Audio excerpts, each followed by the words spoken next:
We begin in the early 20th century, when the vast Indian subcontinent is dominated by the British Empire for nearly 150 years. The region is divided into provinces directly administered by the British Empire and hundreds of princely states indirectly under the British Crown, including Jammu and Kashmir to the north. The colony of India enriches the British Empire, including by providing tea, coffee, cotton, and various tax receipts. Portugal and France still control small areas, although these are highly dependent on the British colony. While in the 19th century, anti-British revolts are quelled, from the early 20th century, nationalist movements regain momentum. During the First World War, about 1.5 million Indians are drafted in to fight on European fronts and across the British Empire.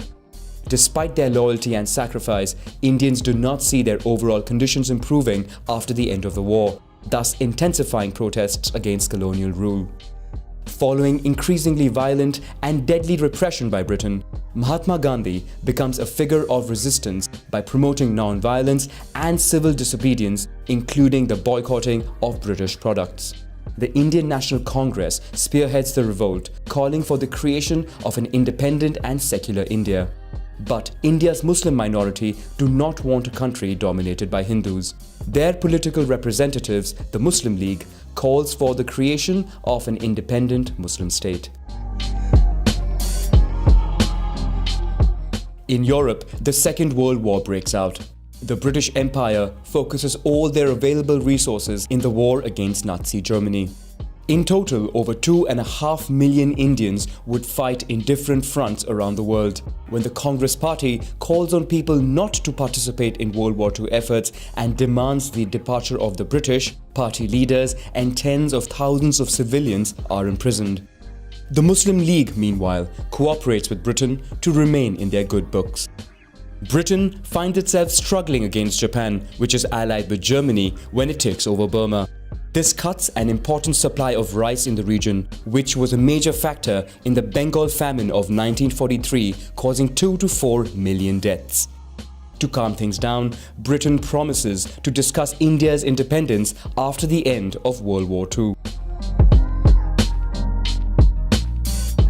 In 1947, Britain meets the Congress Party and the Muslim League to negotiate the country's independence. By now, the gap between Hindus and Muslims widens to the point that Britain, fearing civil war, supports the idea of carving out two states. Thus, on August 14, 1947, the Muslim country Pakistan is born, divided into a western and an eastern part. And on August 15, 1947, the Indian Union is born, a secular country with a large Hindu majority.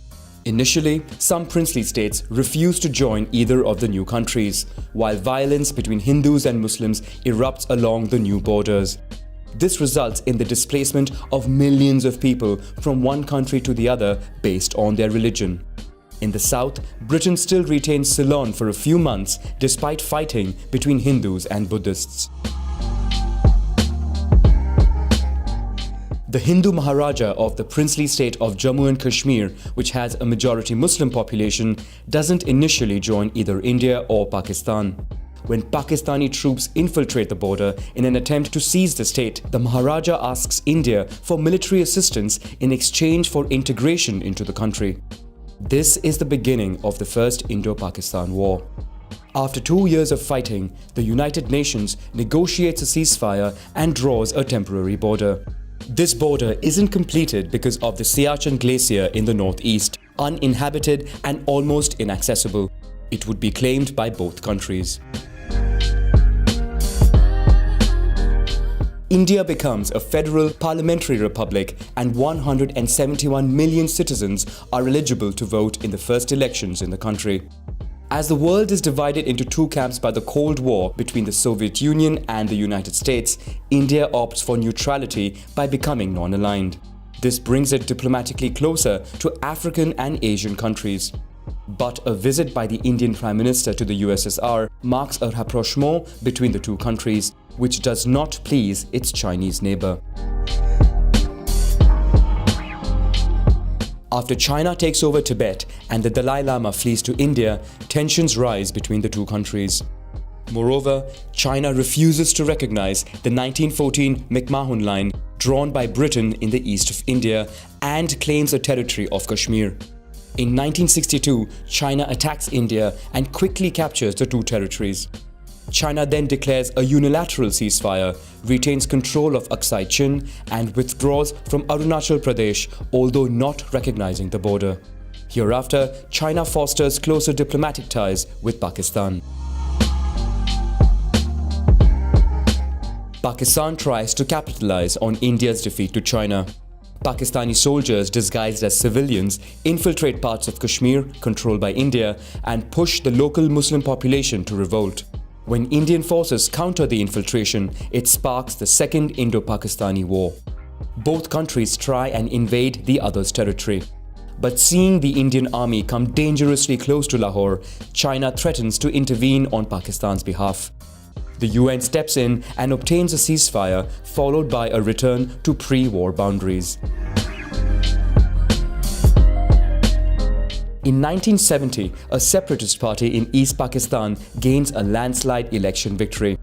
In response, the Pakistani army takes over and violently suppresses independence movements. Millions of civilians, mainly from the country's Hindu minority, go and seek refuge in India. India signs a treaty of military cooperation with the Soviet Union and, in response to Pakistani airstrikes in North India, intervenes to expel its troops from East Pakistan. The United States then intervenes on Pakistan's behalf to negotiate a ceasefire. Bangladesh is recognized as a new independent state, while Pakistan finds itself weakened. 3 years later, India surprises the world by conducting its first nuclear tests, sparking international concern. India increasingly faces separatist actions from Assamese, Sikh and Kashmiri groups demanding independence. Sikhs are practitioners of Sikhism, a monotheistic religion dating from the 15th century. The majority of Sikhs live in Punjab, where a radical rebel group takes up arms to demand independence of the region. The group occupies the Golden Temple, the religion's most sacred shrine. After the failure of negotiations, the Indian army storms the temple and neutralizes the occupants. In retaliation, Indian Prime Minister Indira Gandhi is assassinated by her Sikh bodyguards. This is followed by region-wide riots between Sikhs and Hindus. Finally, moderate Sikhs coming into power in Punjab would calm the situation. In Sri Lanka, civil war takes place between an armed separatist group from the Tamil minority who are Hindu and the Sinhalese government who are majority Buddhist. India, with its sizable Tamil community, supports its brethren in the war and parachutes supplies to besieged cities. Eventually, India and Sri Lanka negotiate a ceasefire, according to which the latter must accept some Tamil claims in exchange for India sending a peacekeeping force to help end the civil war. Although large-scale military operations were not originally envisaged, the Indian army engages in a series of battles against the Tamil separatists, to the point that the Sri Lankan government finally demands the departure of the Indian army from the country. In 1992, right-wing Hindus destroy the Babri Masjid mosque dating from the 16th century, which they believe is built on a sacred site for the Hindu religion. This angers Muslims and revives religious tensions in the country. Deadly attacks erupt, and for the first time, the city of Mumbai is affected by terrorist bombings. India accuses Pakistan of supporting the attack, which it denies. Both countries conduct nuclear tests, drawing wide international condemnation and sanctions. In Kashmir, Pakistani fighters infiltrate into the Indian side. The Indian army counters and quickly regains control of the area. After the September 11 attacks, the United States and India move closer to cooperate in the fight against Islamist terrorism emanating from Pakistan. China, meanwhile, strengthens its relationship with Pakistan. Several Indian cities suffer terror attacks, the most audacious of which is the Mumbai attacks of November 2008. Despite some attempts at finding a breakthrough, Indo-Pakistani ties remain tense, mainly over the contested region of Kashmir. Here is the map from Pakistan's point of view, and here is the map according to India.